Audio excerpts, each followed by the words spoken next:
Welcome to Karriem and Company for part 2 of episode 1.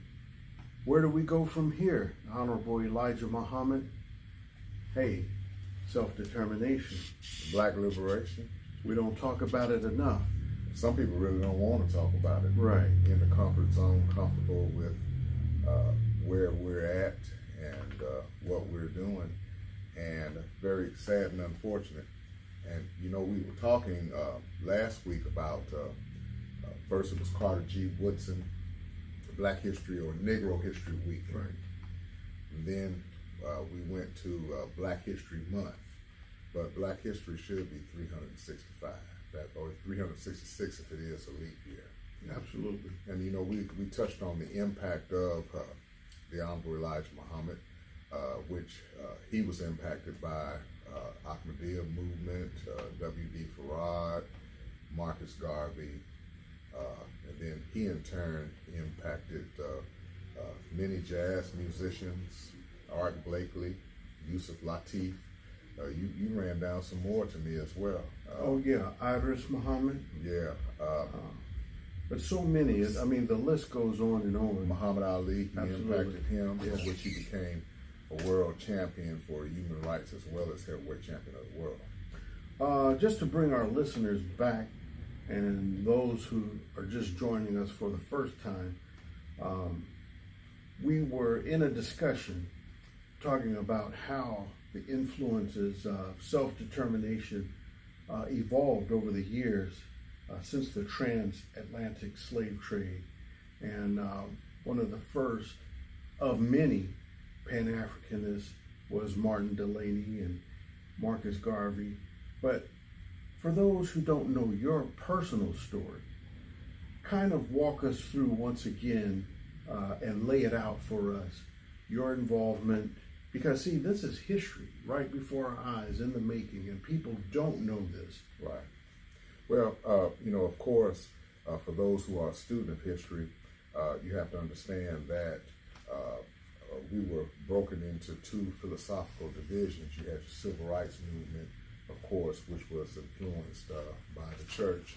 And out of that, you had men such as Martin Luther King, you had Fred Shuttleworth, and so on and so forth. But then you had the militant self-determination movement, and that was influenced by Islam. Both of my parents were involved in the civil human rights movement through the Nation of Islam, of which the Honorable Elijah Muhammad was one of my teachers, and also men who I spent a great deal of time with, like Minister Louis Farrakhan, Muhammad Ali, among others. And personally, of course, I was an FOI. If you don't know what that means, that's a fruit of Islam, of which they teach honor, respect. They taught self-defense, unity, because you had to fight. Self-discipline. Self-discipline. And knowledge of self. That knowledge of self and unity. For example, we were taught that it takes at least 70 years for a man to master himself. That's right. At least 70 years. So how many years we got? Got a long way. Yeah, in self-mastery, of which, so it was a unified unit. Back then, people were not as they are today. If they gave their word was bond, and bond was life. Yeah. They would give their life before their word shall fail. The women, we believed in protecting and respecting our women. They weren't wild and running rampant. They raised their children. They took care of their homes, and those things were in the form of MGT, Muslim Girls Training, as well as GCC, General Civilization Classes. Before we go any further, last week we sort of touched bases, but this week I want to give more of a personal account, because I believe that the hand that touches the hand, that touched the hand, there's a lot that goes on. So tell us about your personal experience? I mean, because you were right there, Yeah, well, 1975. yeah, well, actually, 1970, of which when I was 12, I was one of the youngest minister in the Nation of Islam. So men such as Minister Farrakhan, Yusuf Shaw, Isaiah Karriem, Jeremiah Shabazz, we all were in the same minister's class. Mm-hmm. But then one-on-one, I used to learn from the Honorable Elijah Muhammad, take lessons from him, just on discipline, self-determination, what it means to be a man, what it means to be a leader. I also worked for him in his store, the Shabazz Grocery. 71st. Yeah, on 71st, South Chicago, which I don't believe is South Chicago anymore. But at that time it was South Chicago, which was connected, was a Shabazz restaurant. And personally, the messenger was always very clean, very precise, always on time. And when he sat and thanked, he had this cat's eye ring on his middle finger. He would hit it up against the chair as he was listening to you and weighing you out. One of the last things he told me was, he said, "Son," and this was the last thing that he actually spoke to me. Of course, I stood post for him and was with him when he transitioned. I was the last man in the room. But one of the last things he said to me was, "Son, you'll be a great teacher and preacher of freedom, justice, and equality. Just don't let the women overtake you." You know, kind of given a backdrop to the social climate that was happening at that particular time, we had Jim Crow. Yes. We had lynching. Of course. We had the peonage system. Yes. We had black codes. Yes. And at that time, being in the nation, there still was the fallout from Malcolm. Right. You had that, which is surfacing again. Right. But at that particular time, there was a lot of violence in the schools, of which you bear witness to this yourself. We were involved in 2 school shootings. Yeah. Yeah. Before Columbine. Before Columbine. You never ever heard about it. There were people that were shot, that were injured. Even killed. On both occasions. Mm-hmm. But because we were black children in a self-determining element, nobody ever said anything. Nobody ever gave us counseling. Nobody ever came to see about us. We just sucked it up and took it. Thanks for our viewers that are watching. This is Karriem and Company. Karriem and Company. Yeah, we thank you for checking in, and I want to say hello to the Hodo family.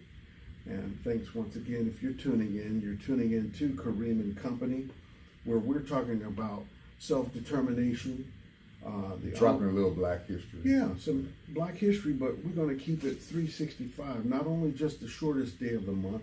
I think there's one more day this year. Yeah, leap year. A leap year every 4 years. February has 29 days. Did you know that every morning Minister Farrakhan wakes up playing the violin? Every morning? Every morning. You know, I stayed with him for about almost 6 months. Wow. Everywhere an accomplished violinist. Man, what you talking about? But that is his ritual. He rises up.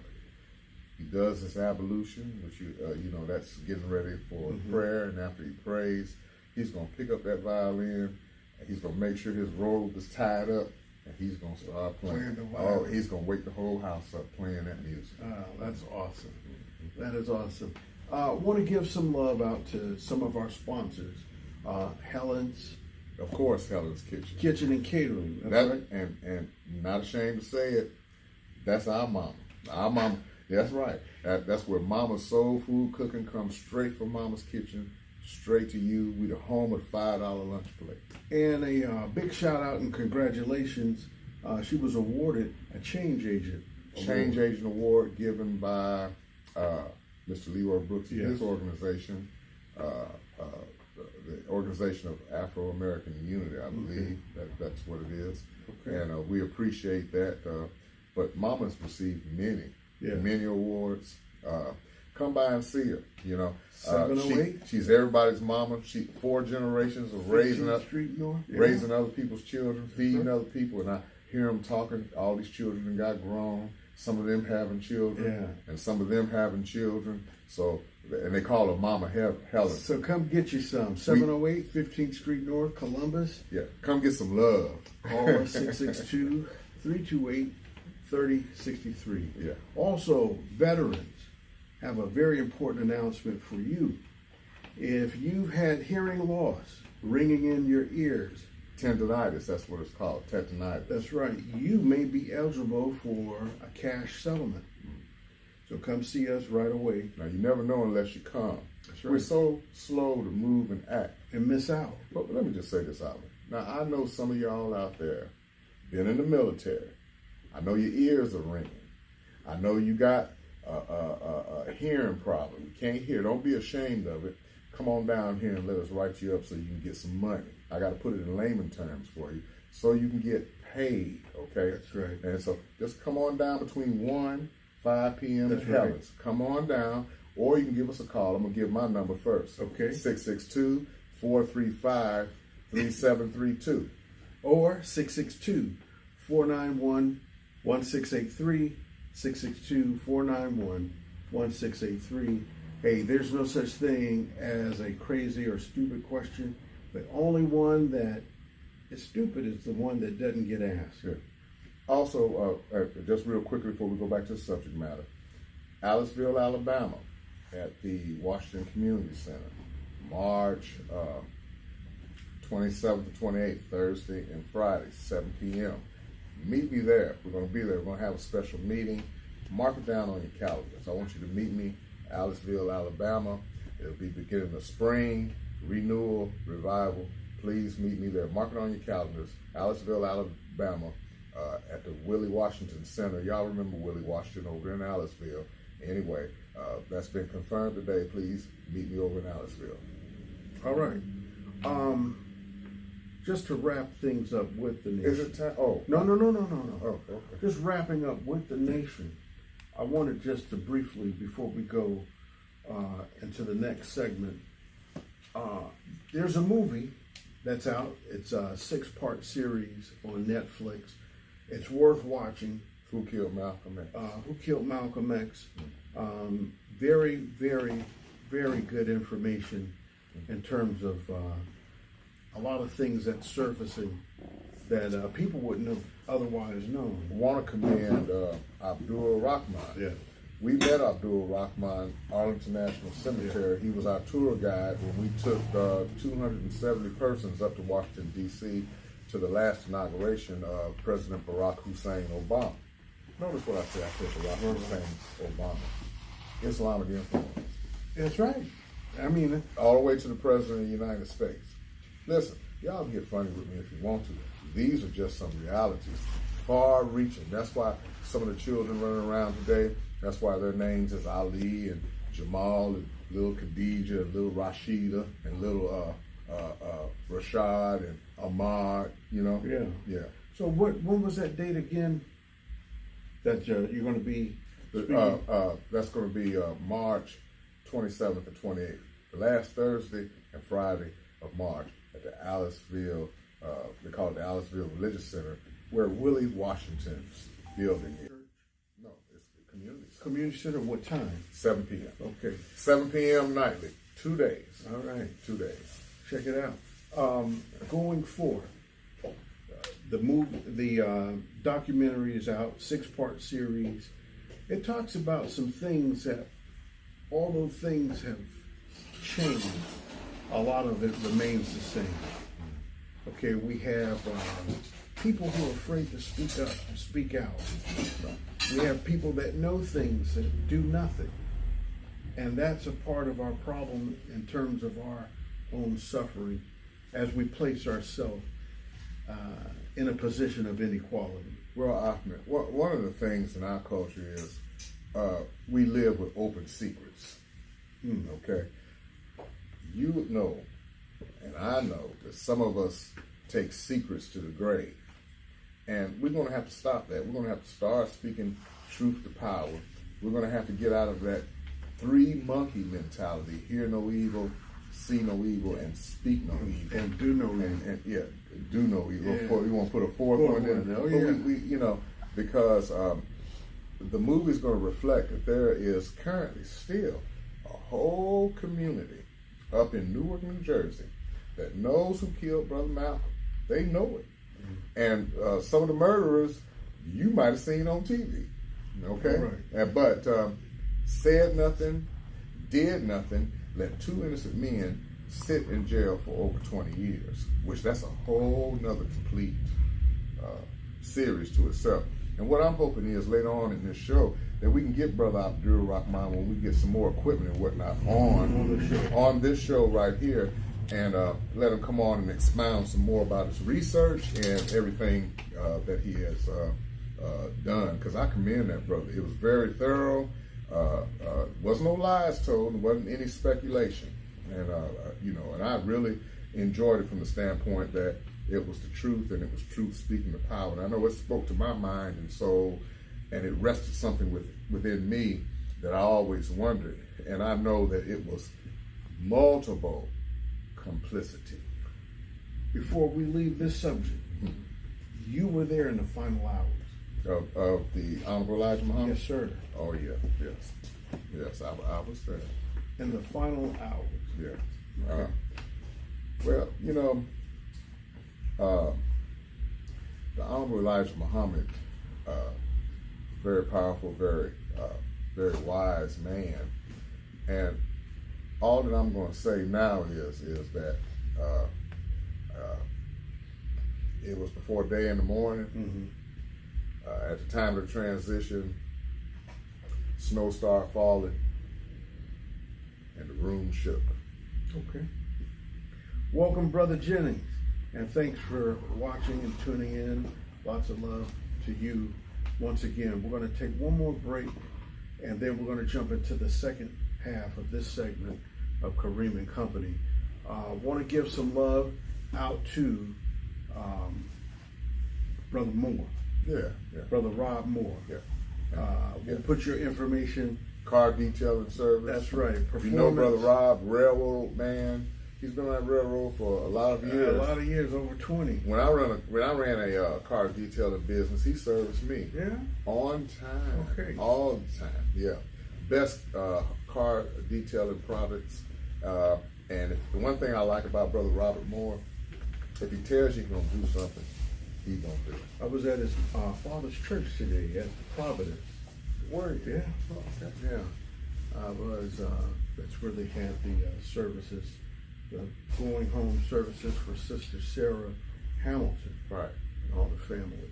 Also, we want to send condolences out to the Parrish family. Okay. Now, Sister Thelma Parrish, one of my former church members, she told my mother and I, she says, if I could just live to be 100 years and 6 months, that was at her 100th birthday. Mm-hmm. Well, guess what? What? God let her live 100 years and 7 months. Okay. Okay. Well, that's past 70 years. Yeah. And so she had a large, full life. We thank God for her very sweet, generous, loving soul. And she's transitioned and gone on. So just want to give our condolences and well wishes to all of the Parrish family and all those connected up in the Ware community. With the time we have remaining, Brother Kamal. Let's drop the bomb. I know that's a scud you could have dropped. Well, yeah. Because a lot of people don't realize what you're about to say. This is part of the backdrop and the narrative of what's going on today. And this is part of one of our Black History facts. It wasn't until 2013 that slavery became illegal in the state of Mississippi. Wow. I'm going to say that just 7 years ago. Yeah, before it was illegal in the state of Mississippi. You didn't know that, did you, brother? Our cameraman, he's shaking his head. Like, no. Yeah. Listen.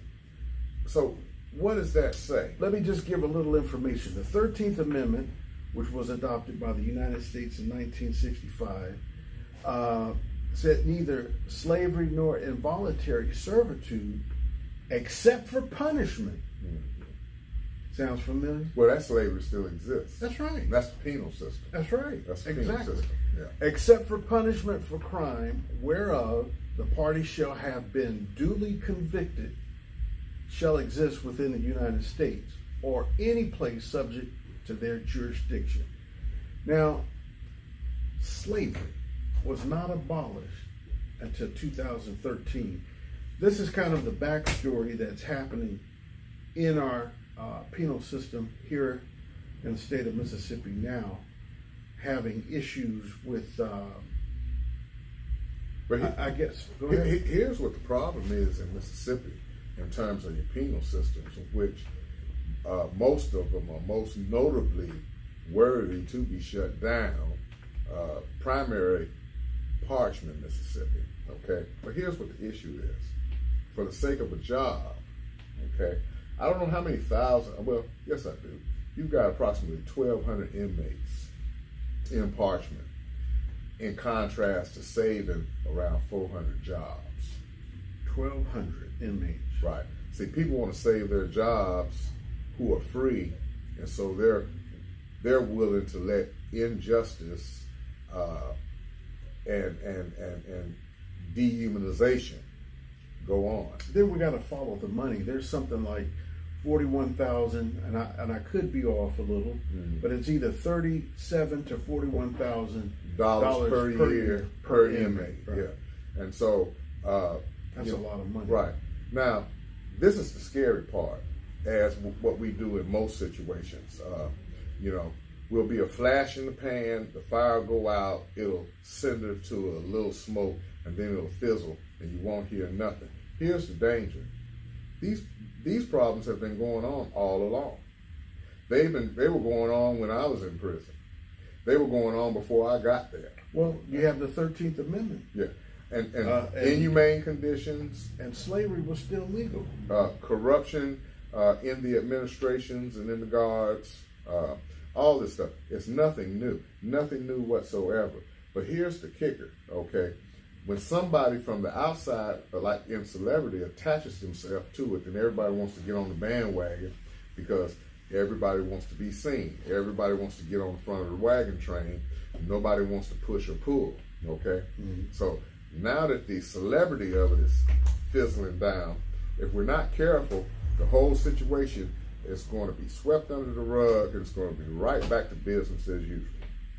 You know, it's a sad state of affairs in terms of our silence and how being complicit to an ongoing problem continues. Because, see, my belief is that not only does the individual go to prison, but the family, the mother, the father, the children. Oh, yeah. So the impact is, you have a lot of collateral damage. Yes. It's exponential. Oh, yeah, of course. So the prison industry is one of Mississippi's largest economies. Oh, yeah. Okay. So that means there has to be a mindset in the state to offset that, but not just waiting until someone who is elected does something. We as individuals, we in the civil libertarian, we're going to have to do something in terms of bettering our own selves individually, collectively, and community-wise. So what are we doing on the front end before people get to prison? When little Johnny is 4 years old, or Tammy 6 years old, what safeguards are we putting into play as a community, as the village, to address the problem? Well, first of all, families, more than just having a family reunion and everybody coming together and dancing and getting drunk, families have to get back together. We have to have the mindset where if I'm estranged, I need to go back home. Mothers need to come off the street and go back home and take care of their children and raise their children. We need to accentuate education because people that don't want to learn, they raise hell.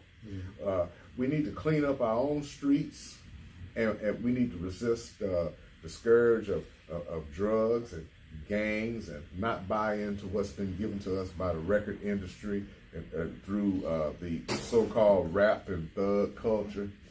We need to start embracing our own culture, learning our own history. Well, this is the second generation who's telling them, who's teaching them. Well, who knows? We're trying, and we got to continue to try. People like us, other poor righteous teachers who are out there, others who are speaking to power and advocating self-determination. Because see, it's all about economics. Okay, slavery was based on economics. Racism is based on economics, and when we have a lack of economics or a lack of poverty, we suffer from many things. The very language we speak, the slangs that we talk, the cursing in our words, all that is people who are suffering from poverty.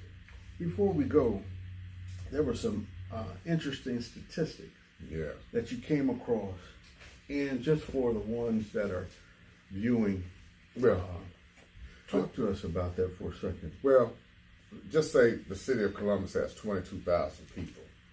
Statistic-wise, out of 22,000 people listed, not the ones who are non-listed, you've got approximately 1,780 people who are chemically dependent. That's about 8%. 8% of a population of 22,000 people. Out of that 8%, you've got 3.50 persons, or almost 800 persons, who are HIV infected. So unless the church community, the religious community, unless we reassess our playbook, unless we get down to the brass tacks of how we're going to eliminate these issues, we're never going to be economically viable. The town is just going to die on the vine, and we're just putting off the inevitable. Unless we start making some real social change, real economic change. I'm talking about instilling that not just in ourselves and in our children. Quit all this arguing and fighting. Everybody want to be a chief. Don't nobody want to be an Indian, you know. And hey, look, let me say something. It might not be meant for you to be a general. It just might meant for you to be a good sergeant. It might just meant for you to be a good corporal.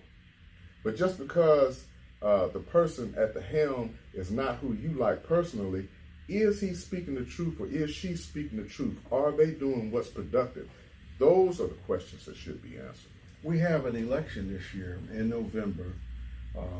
There's some candidates that are not speaking to issues in terms of mass incarceration, the issues that causes us to have overcrowding, overpopulation in the prisons. What do you predict in terms of going into 2021 and to the election? Something that was real disappointing for me out of all of them is because now they're vying for the black vote. And anytime you see a rally, I love black people. And then you got all us gathered around because you know that we want the money or the handout, you know. And Trump's doing the same thing, blacks for Trump. And I love black people, you know. Listen, none of them are really speaking to the issues that affect us. Nobody's telling us how we're going to put more food on the table, how we're going to have money, good homes, friendships in all walks of life, how we're going to better educate our children, how we're going to release some of the prisoners. And you know, America has more prisons and more people locked up than any nation on the face of the planet Earth. Right. And yet, no candidate even speaks to the prison situation. We have two candidates that was behind the Bill Clinton 1994 Yeah, three bill. strikes you're out. That's right. Yeah, 3 strikes you're out.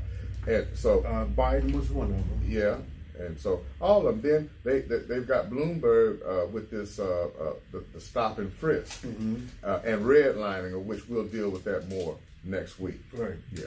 Well, Thanks for tuning in. We will be here next week talking about some of the same issues. Hey, tell someone that you can get in right here on Karriem and Company. And then maybe if Kabir, our brother who's a representative, if he has time, because he's in session right now. We're not a duo, we're a trio, but maybe he might have time to sit in with us as we talk and elaborate on some of these issues. That's right. I'd like to leave with this quote. I am because we are. Hey man, we're the village. And the people. That's right. And the state. And they say if a person is sick, so is the village. Right. Well, there's a whole lot of us sick, including the doctor. Power to the people. Yeah. Hey, next time from Karriem and Company, stay with us, stay true.